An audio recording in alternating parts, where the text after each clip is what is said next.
Mga kapuso, human sa pila ka dekadang pagpanarbaho isip usa ka teacher atong sayron kung paunsa kaha gi-enjoy ni Ma'am Fifi Sanchez nga taga dinhi sa atong syudad sa Cagayan de Oro ang iyang life after retirement. Ma'am Fifi, mayong buntag og dayon ta sa At Home with GMA Regional TV. Kamusta, ma'am? Mayo kayo. Ma'am, pila ka katuig kani adto nga nagserbisyo isip usa ka teacher? 41 katuig as public school teacher. Dinhi sa Bugos Central. Ma'am, katong wala pa ka nag-retire, unsa ang imong giplanong buhaton after sa imong retirement? Ako ging plano mga first 2 years akong retirement mo enjoy kay ko sa akong kaugalingon. So I plan nga mo travel sad ko with the family and friends. And then naghuna-huna na dayon ko after that. Una-una ko to serve or to get involved sa simbahan o sa community. So nag-opt dayon ko nga sa community ko mag-serve. Mao nang na-member na dayon ko sa Senior Citizens Association. Diyang nag-retire na ka, ma'am, paunsa nimo gi-spend ang imong mga libreng panahon nga natapos na ang imong pila ka dekadang pagpanarbaho? Mo ang kadako gid sa panahon nga ako gi-spend sa balaynan. Kanang nagbisi na din ko na ako'y flower and vegetable garden. Aron malingaw lang ko. Aside from that, then with friends dayon. Ma'am, please share to us ang imong mga memorable experience sa imong pag-travel uban ang imong pamilya. Memorable o happy gid kay ang akong travel with my family. Kay di na nasamot ang ka-close ang bonding namo sa akong mga anak o sa apo. I travel dili lang sa family kundi sa ako sa mga co-seniors. Din sa pag-travel sad nako, I gain new friends and nakakita pagid ko mga beautiful spots nga wala nako na bisitahe while still working. Atong memorable gid sa ako ang Zamboanga kay tudlo pa ko in charge ko sa scouting. So gi-visit gid ako ang Pasunangka Park ito sa Zamboanga. And then na-visit sad nako akong mga relatives og nakakita pagid ko mga new friends og na-enjoy gid namo ang pag-travel.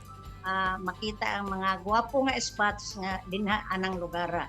Karon, ma'am, nabati na ba nimo nga hayahay na ka tungod wala na ka nagatrabaho ug tungod sa imong edad na sab karon? Hayahay nagikaya akong gibati kay wala na pressure gikan sa trabaho. Wala na ko mag-abay og alarm clock kay conscious kaayo nga malate unya. So prepare na gid para pagtrabaho. So karon nga nag-retire na ko, goodbye na gid ko sa alarm clock. Nya ako libre, free na gid akong time. Mahimong mo extend ko sa akong pagtulog. Unya nag-enjoy gid ko kaayo sa akong with my family o sa akong friends. Not only anang relationship, ang friendship, ang bonding, na-enjoy gid sad nako ang akong retirement money. Ma'am, ikaw po ang president sa Bugo Proper Senior Citizen Association sulod sa 11 katuig.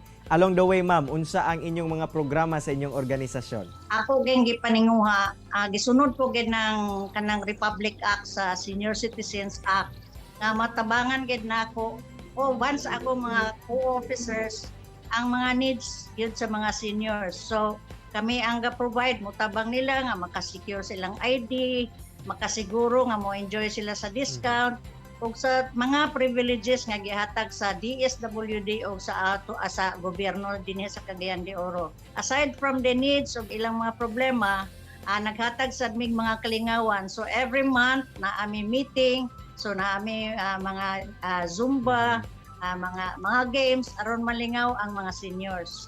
Ma'am, unsa po nimong nakitang benefits nga makauban sab nimo ang mga susama nimo nga mga senior citizen na?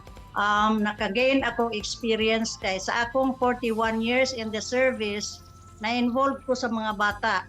Karon nga niyan ako sa senior, na-compare na ako ang bata o ang senior na, ang elderly.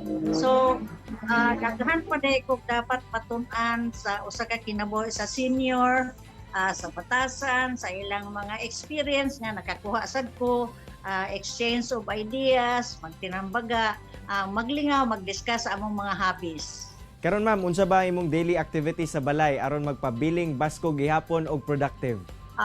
Human gyud pag matagid nimo na may hygiene, then mag-pray, then mag-exercise, then prepare na dayon ko kay ang akong lingaw is the garden, akong flower garden. So magatiman na dayon ko dito most of the time gyud sa buntag na spend gid nako sa pag-atiman sa akong garden, sa akong plants. Aside from the household chores nga akong gabuhaton, more on dinhi sa akong plants pag-arreglar. Sa mga nag-retire na o mag-retire pa, unsa ang imong ma-advise ma'am aron ma-enjoy sab nila ang ilang life after retirement?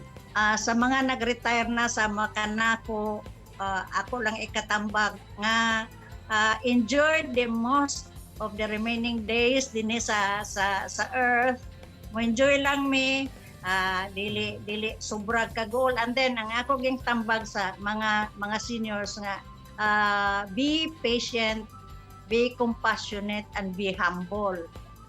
Ikatambag ko sa seniors karon, especially karon nga panahon nga pandemic, nga mo follow lang gid sa protocol kay ang virus dili man nato makuha nato kung dili ta mutuo sa mga protocol nga gihatag sa Department of Health o sa atong dinhi sa local nato. Sumutuman lang kita pag-ingon nila nga mogamit sa mask, manghugas o kanat-tanan, dili kita mo observe kita ni ana kay kadaghana sa usab sa mga seniors dili gapatuo. Katong mga wala pa nag-retire, ang ako isang tambag sa ila, spend your money wisely, retirement money wisely. Daghang kayong salamat Ma'am Fifi sa imong oras ug gigayon nga gihatag sa At Home with GMA Regional TV ug amping pirmi ma'am. Daghang kayong salamat sa inyo karong gihatag nako nga chance nga makaistorya about my retirement life o sa inyo gyud dinhi sa GMA Regional TV. Daghang kayong salamat sa opportunity nga gihatag ninyo kanako. Mga kapuso, tutok lang mo kay mobalik pa ang At Home with GMA Regional TV. Kini ang At Home with GMA Regional TV.